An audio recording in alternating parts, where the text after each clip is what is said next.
Bienvenue à toutes et à tous, très heureux de vous accueillir pour cette nouvelle émission. Ça s'appelle Nouvelle Ère. Et Nouvelle Ère, c'est votre émission, l'émission de tous les habitants de Rosny-sous-Bois. Dans un instant, je serai aux côtés de votre maire, Jean-Paul Fauconnet, qui évidemment va répondre à toutes vos interrogations, à toutes vos questions pour cette année 2021. Cette émission est diffusée sur tous les supports de la ville de Rosny-sous-Bois, sur le site officiel, sur la page Facebook bien sûr, mais également sur la chaîne YouTube. D'ailleurs, si vous vous baladez sur ces différents supports, vous avez déjà peut-être remarqué une vidéo rétro 2020 préparée par tout le service audiovisuel de la municipalité. Je vous propose de regarder un petit extrait, le temps pour moi de rejoindre Jean-Paul Fauconnet.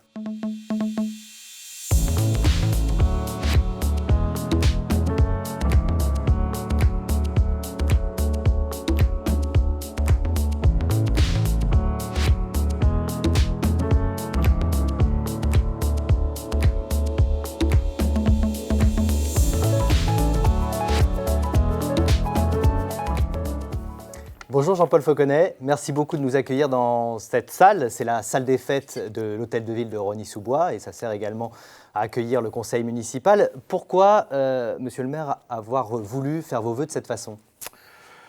Hélas, les conditions sanitaires font que, comme l'ensemble des maires, je n'ai pas pu organiser des vœux à la population comme traditionnellement.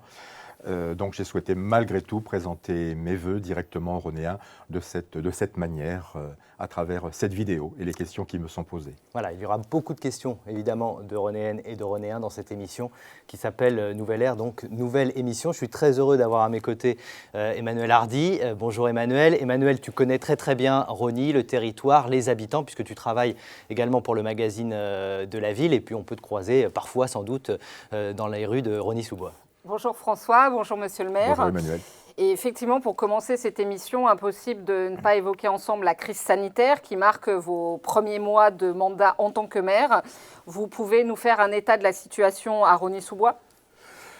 Bien, comme tout l'ensemble des villes, bien sûr, Rosny est touché par cette crise sanitaire qui nous impacte fortement. Pour cela, donc, nous avons mis en place un certain nombre de mesures. Et tout d'abord, avec des médecins de Rosny, des infirmières de Rosny, nous avons mis en place un centre Covid qui actuellement est fermé. Donc, grâce à leur engagement, donc, ce centre Covid a permis de recevoir de très nombreux Rosnéens pendant plusieurs mois. Et je tiens encore à les remercier pour le travail qu'ils ont accompli auprès des Rosnéens pendant toutes ces longues semaines. En ce qui concerne les autres mesures, nous avons accordé une gratuité du droit de terrasse pour les commerçants parce que bien sûr, ils ont été largement pénalisés. Donc nous avons voulu de cette manière les soutenir parce que vous le savez, il y a une demande et j'avais fait signer une pétition d'ailleurs pour que les commerces dits non essentiels puissent malgré tout être ouverts, ce qui n'a pas pu être fait. Donc nous avons par ces mesures voulu marquer notre soutien. Donc gratuité du droit de terrasse. Nous avons aussi sensibilisé bien sûr les Rosnéens aux gestes barrières, que ce soit par les affiches, par les bâches, par les marquages au sol, voilà pour que les Rosnéens aient bien conscience qu'il y a une gravité de cette situation et qu'il fallait qu'ils soient responsables eux-mêmes de pouvoir assumer bien sûr leurs responsabilités par rapport à cet état sanitaire. Nous n'avons pas oublié non plus de distribuer des masques dans les écoles, nous avons fait plusieurs distributions de masques. Alors toujours à propos de la crise sanitaire, il y a une question actuellement qui est sur toutes les lèvres, une préoccupation réellement des habitants, c'est cette campagne de vaccination.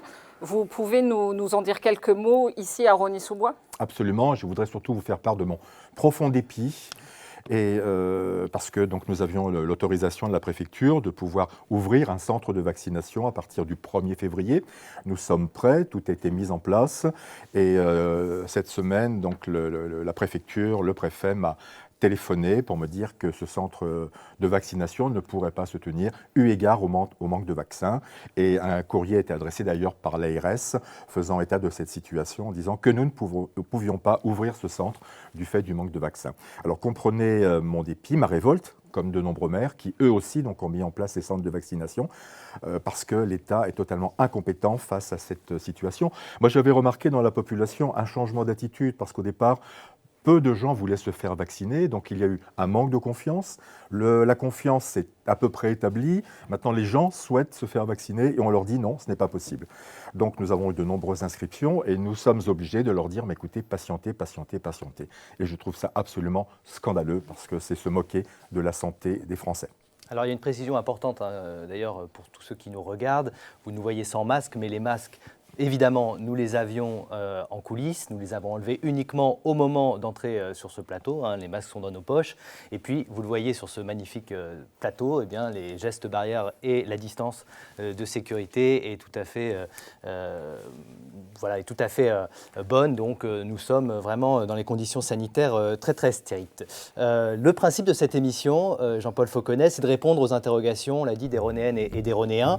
Il y aura d'ailleurs la rubrique « À vous Rony », ça sera en fin d'émission, oui. Où plusieurs habitants vont vous questionner directement vraiment sur des sujets bien précis. Juste avant, avec vous, il y aura 3 grands thèmes à développer. Le cadre de vie, bien sûr, comment vivre mieux à Rony, est-ce qu'il y a des engagements en matière de propreté, de sécurité et d'urbanisme, ça sera dans un instant. L'autre question fondamentale, évidemment, c'est l'école. Comment améliorer les conditions d'apprentissage des enfants à Rony et que faire de certains établissements vieillissants. Et puis, on parlera, puisque dans cette crise sanitaire, on le sait, la culture et l'événementiel sont mis à mal, alors que le rôle est très très important.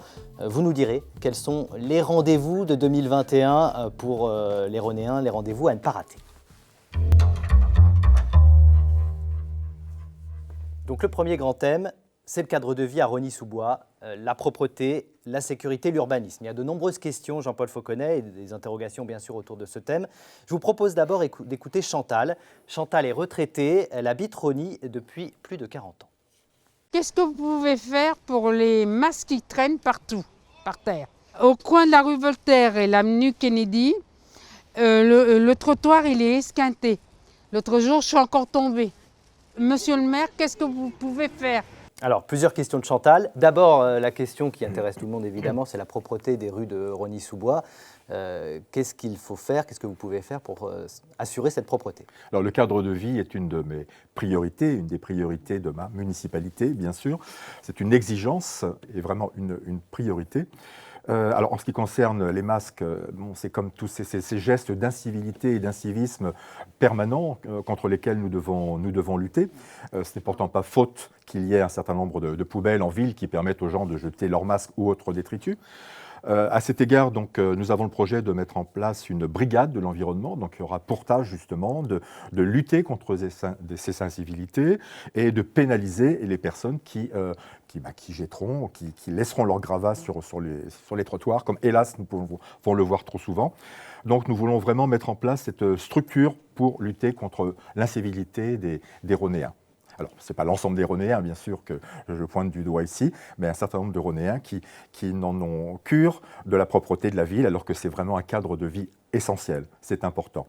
En ce qui concerne la voirie, là aussi c'est un sujet primordial, prioritaire, et pour répondre à Chantal, je voudrais lui dire qu'il y a la possibilité, bien sûr, d'appeler les services voirie, qui interviendra dès que son appel sera pris en compte et que le nécessaire pourra être fait afin que cette voirie puisse être mise en état. Là aussi, je le redis encore, c'est une priorité, la voirie a toute son importance et c'est vrai que nous ne pouvons pas avoir à Rony des voiries dégradées et j'ai demandé au service d'être très pertinent et surtout très réactif pour répondre au mieux à l'attente des Ronéens. Alors, le cadre de vie, c'est aussi la sécurité, on l'a dit, c'est un sujet évidemment très important, Emmanuel. Oui, la sécurité, se sentir bien à Rony-sous-Bois, se sentir bien dans sa ville, c'est s'y sentir de façon tranquille, en pleine quiétude, c'est s'y sentir en sécurité. C'est une préoccupation habitante des Ronéens, ils vous en font part régulièrement lorsque vous les rencontrez. Quelles sont les tendances actuellement à Rony, quels chiffres peut-on avancer et surtout quelles mesures avez-vous décidé de prendre? Alors nous avons pu constater une baisse des délits, de la délinquance, donc sur les mois précédents, c'est quand même tout à fait à noter, bien sûr. Et nous avons aussi dans nos projets de mettre en place un service municipal, avec la police municipale, qui puisse être disponible et répondre 24 heures sur 24, et aussi l'élargissement du centre de supervision urbaine qui soit disponible là aussi 24 heures sur 24, afin de pouvoir avoir une sécurité permanente sur l'ensemble de notre collectivité. Donc précision pour les habitants, le centre de supervision urbain, donc Oui. c'est cette image, cet écran d'image, c'est Cet bien écran ça. d'image qui permet de superviser l'ensemble de la ville, bien sûr. D'accord. Le cadre de vie, c'est aussi l'urbanisation, on l'a dit, Oui. le décor que l'on offre évidemment aux habitants de Rosny-sous-Bois. Et à ce sujet, monsieur le maire, Mireille, qui vit à Rosny-sous-Bois depuis 1963, a des interrogations. Eh bien, j'ai appris par l'intermédiaire d'un ami dans le quartier qu'il y allait avoir des expropriations pour le passage d'une prolongation de ligne de métro. Et quelle sera la date de ces travaux et qu'est-ce qui va arriver dans notre quartier, parce que c'est toujours ennuyeux d'avoir des travaux d'une telle importance. Alors, qu'est-ce qu'on peut répondre à Mireille? Qu'est-ce que vous pouvez répondre, monsieur le maire, et à tous ceux, bien sûr, qui s'inquiètent des conséquences de ces travaux à venir?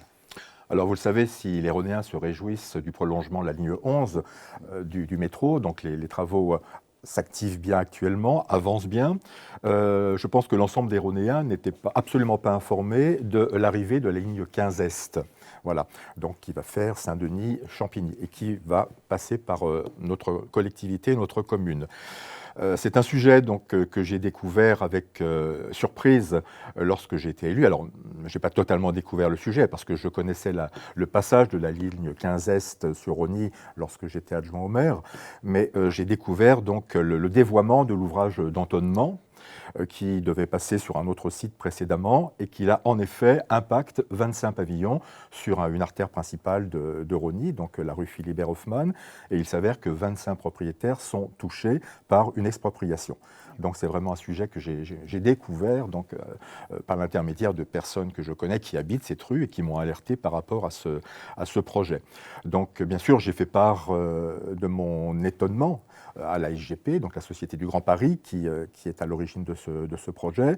Et actuellement, donc, je me bats aux côtés des propriétaires pour faire en sorte qu'ils soient le moins impactés possible et faire en sorte de défendre au mieux leurs intérêts, même si, comme j'ai pu le dire à l'occasion d'une émission, c'est un petit peu le combat du pot de fer contre le pot de terre. Voilà.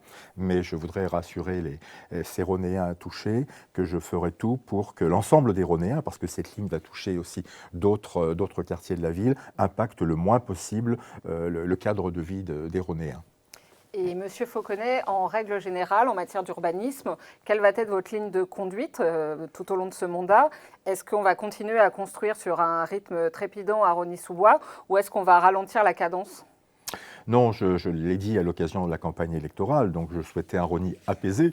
Je souhaite aussi donc, que nous préservions la mixité d'habitat à Rosny, parce que la richesse de Rosny, c'est aussi un habitat pavillonnaire, donc mixte, pavillonnaire et à la fois collectif. Et je souhaite bien sûr continuer à préserver cet habitat mixte qui a toute son importance sociologiquement aussi dans l'histoire de Rosny, mais dans l'évolution de Rosny. Alors certains ont pu dire que je voulais revenir 50 ans en arrière, etc. C'est pas du tout mon but. Rosny va bouger, Rosny bien sûr va évoluer. Il y a quand même donc cette ligne 11 qui arrive, la 15 aussi, même si nous avons quelques réticences. Donc Rosny bouge. Il y a une ZAC qui est actuellement la ZAC Coteau-Beauclerc qui est en construction. Donc c'est une nouvelle évolution de Rosny.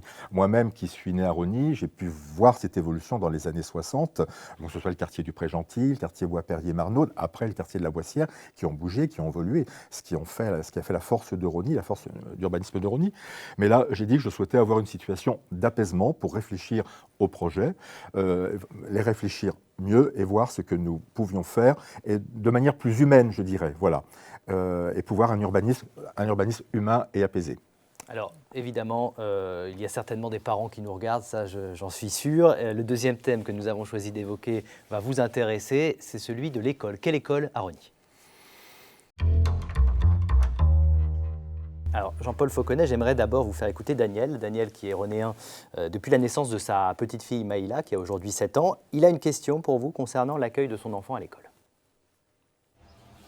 Bonjour monsieur le maire, voilà, j'habite au Pré-Gentil.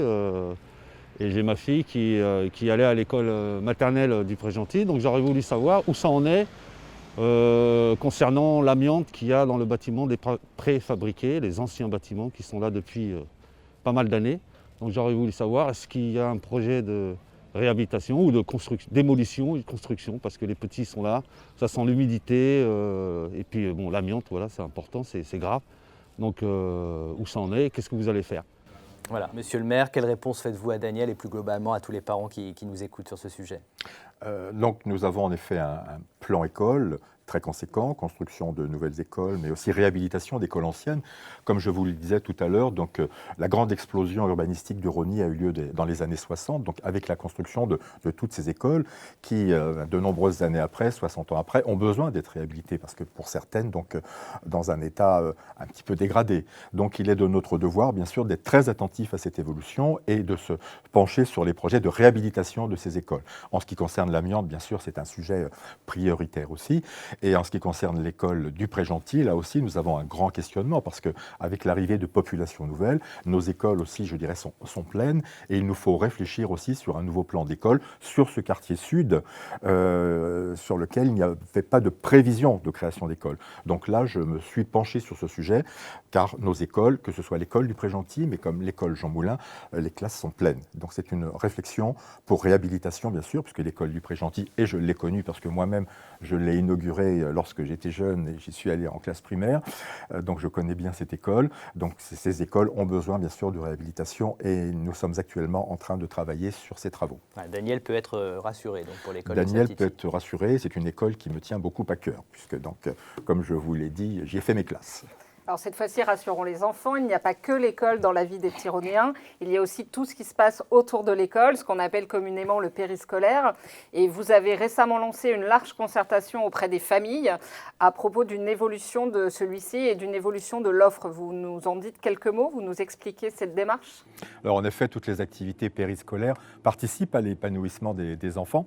Et avec mon élu à l'éducation, nous avons souhaité en effet mettre en place cette concertation avec les parents d'élèves, parce qu'il nous semblait important donc, de les mettre dans ce projet et ne pas leur proposer au dernier moment un projet. Donc il faut que les parents se sentent concernés aussi par l'ensemble des projets que nous allons mettre en place pour leurs enfants, ce qui semble pour nous une évidence.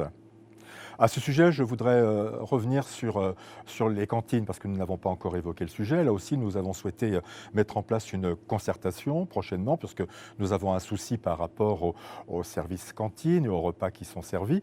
Et donc, nous voulons revoir cela avec les parents et revoir ça donc, avec l'entreprise Elior, qui actuellement donc, se charge du service des cantines des enfants. Revoir tant la qualité que la quantité avec eux. Donc c'est un travail une concertation que nous allons mettre en place aussi prochainement avec les parents, cette concertation.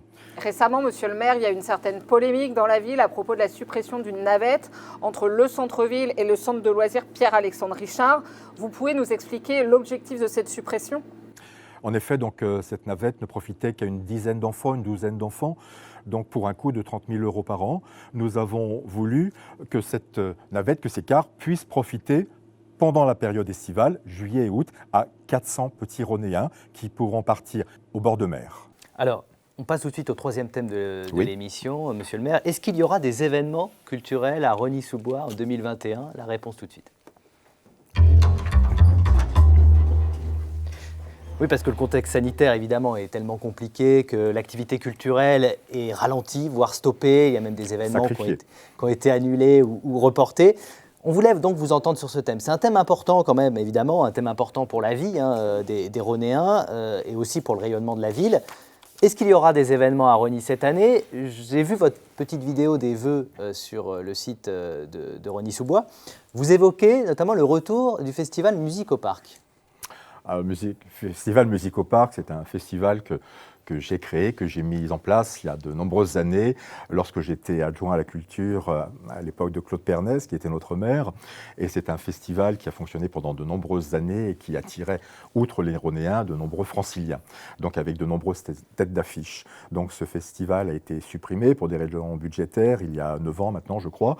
Et je souhaitais bien sûr remettre en place ce festival qui était vraiment porteur sur notre ville.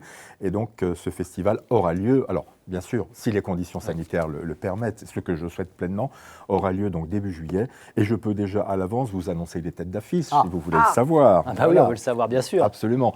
Donc nous pourrons accueillir Grand Corps Malade, les Sœurs Berthollet, les Innocents et Claudio Capéo. Ah oui, quand même. belle programmation pour cet été Et 2021. j'en suis fier par avance. Voilà, Et je donc c'est pense une que exclusivité. C'est là, une qu'on annonce, exclusivité, voilà. oui. Ouais. Alors l'été, effectivement, outre cette info en exclu qu'on peut avoir aujourd'hui, l'été à Rosny, il y a un événement que petits et grands attendent chaque année, c'est Rosny Plage.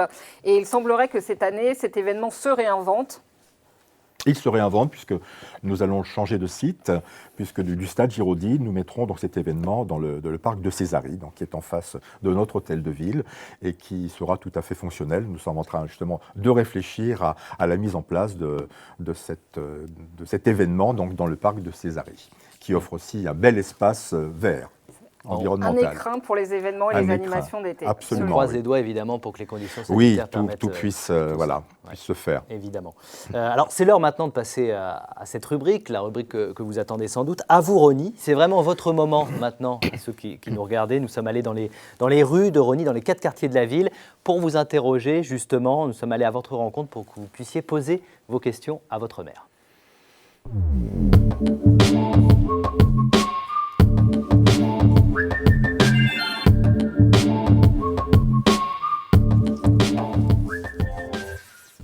Alors le principe de À vous Rosny, monsieur le maire, on va vous laisser avec les habitants en quelque sorte. Ils vous posent une question, vous leur répondez directement. Vous allez tout d'abord pouvoir répondre à Aurore. Aurore, elle a 37 ans, elle est comédienne, elle habite le quartier Prégentil depuis 1 an. Alors bonjour monsieur le maire, j'ai entendu dire que le stationnement deviendrait payant dans toutes les rues de Rosny en 2022 et j'aimerais savoir ce qu'il en est. Bonjour Aurore, bien écoutez, je vous réponds et pour vous dire que le stationnement ne sera pas payant sur l'ensemble de Rosny en 2022. Nous avons une réflexion actuellement sur le stationnement payant qui ne concerne que certaines zones de Rosny, mais il n'est absolument pas question de le mettre sur l'ensemble de notre ville. Je vous rassure. Voilà de quoi rassurer effectivement Absolument. Aurore et tous les habitants de Rosny. Et cette fois-ci, c'est Naïma et Nabila que nous allons écouter. Ce sont 2 mamans de famille. Leurs enfants sont scolarisés à l'école Henri Mondor et on les écoute. Bonjour Monsieur le maire. Donc en fait on avait une question à vous poser concernant les rats qui se promènent partout un peu dans la ville et notamment chez cette dame qui Il y en a beaucoup. Ouais, vas-y. commençait dans son jardin, elle en retrouve plein dans son, en fait qui se permet de manger son petit figuier. Moi devant ma résidence également, donc j'en ai trouvé cet été devant qui traversait carrément l'entrée de notre résidence et dans la résidence également. Donc je voulais savoir qu'est-ce que vous pouvez faire en fait pour ce problème-là.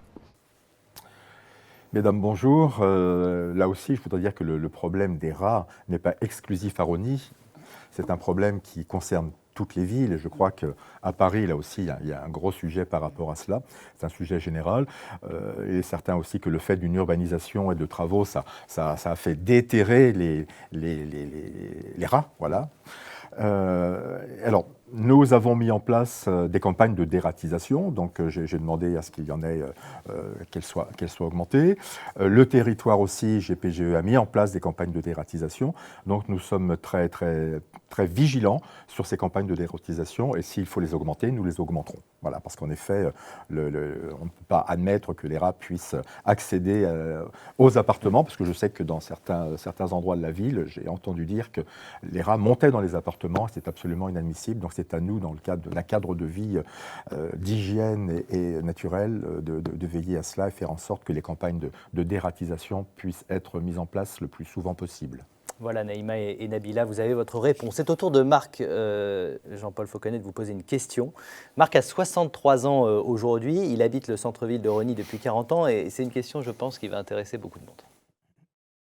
Bonjour Monsieur le maire, je me permettais de vous interroger sur les nuisances sonores, notamment la nuit qui nous cause problème à nous, habitants du centre-ville. Voilà, je voulais savoir ce que vous comptez faire à ce sujet, parce que c'est vraiment très pénible journellement, surtout le soir. Voilà.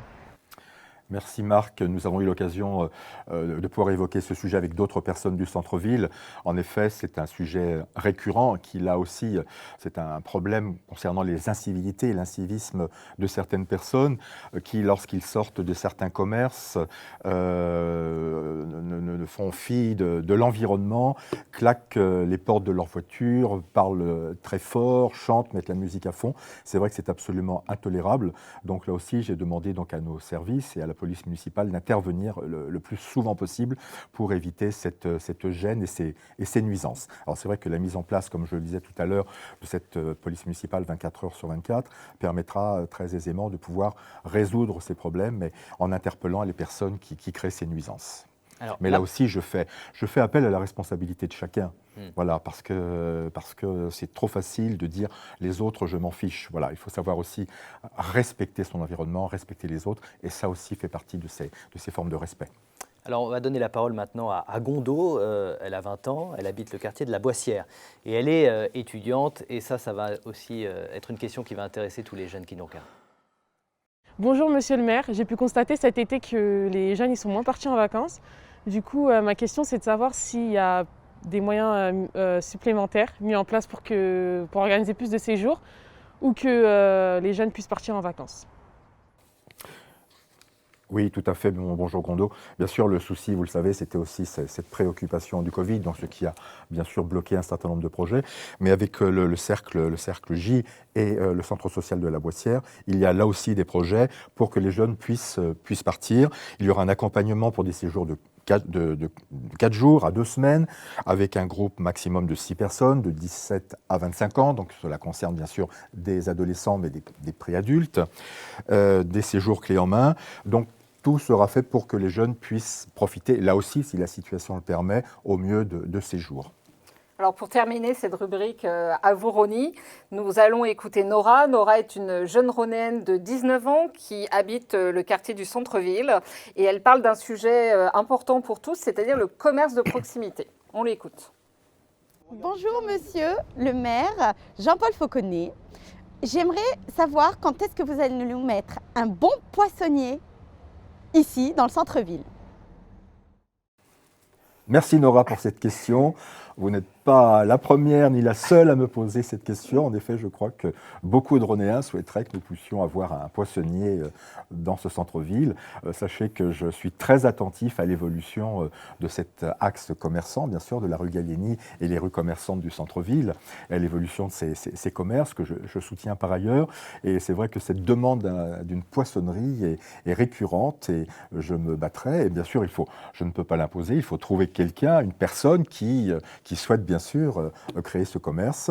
Donc j'ai demandé à la responsable du commerce, j'ai une mission au commerce, de pouvoir travailler ce sujet, en effet, pour que nous puissions avoir un commerce, pourquoi pas un poissonnier en centre-ville, qui est vraiment une forte demande et j'en suis ravi. J'ai travaillé dans une poissonnerie étant jeune, si ça peut vous intéresser. Bien, écoutez François, je vous donnerai ma candidature. Voilà, nous allons nous arranger pour trouver une coque commerciale. Ça fait quand même longtemps.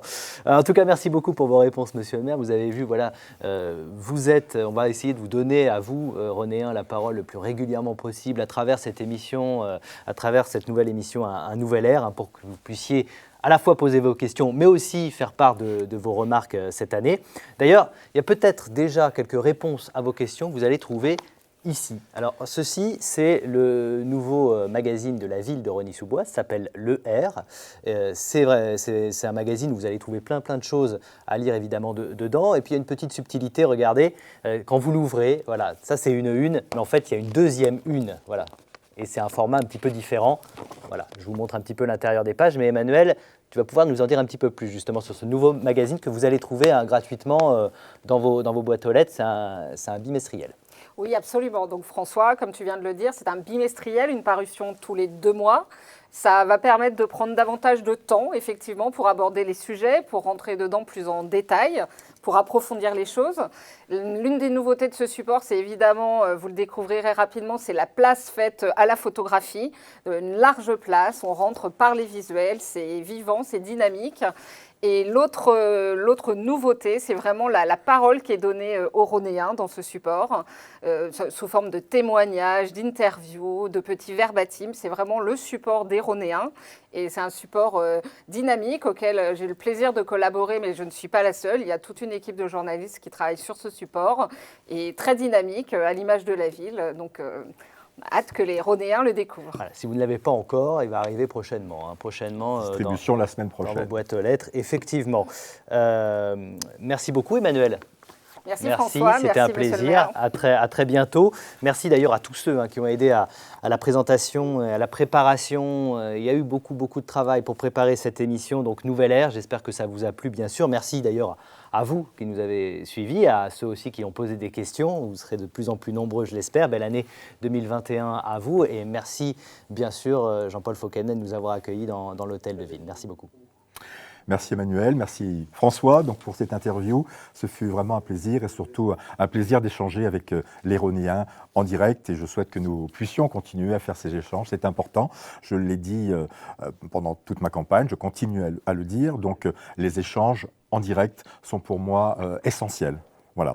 Et je voulais profiter encore de ce moment pour représenter tous mes vœux. Donc cette année recommence encore difficilement. Je souhaite qu'au-delà des épreuves, au-delà des difficultés, chacun garde le moral parce que c'est important. Chacun garde en lui l'espoir que nous allons pouvoir tous sortir de cette situation qui nous impacte, qui est une épreuve pour tout le monde, et c'est pour tous les âges, des plus jeunes aux plus anciens. Et donc soyez assurés de tout mon soutien et de toute ma place à côté de vous, dans mon engagement pour la ville. Soyez-en persuadés et je vous renouvelle encore tous mes vœux pour cette année 2021, qu'elle soit meilleure que la précédente, souhaitons-le, avec vous tous. Merci beaucoup et à très bientôt.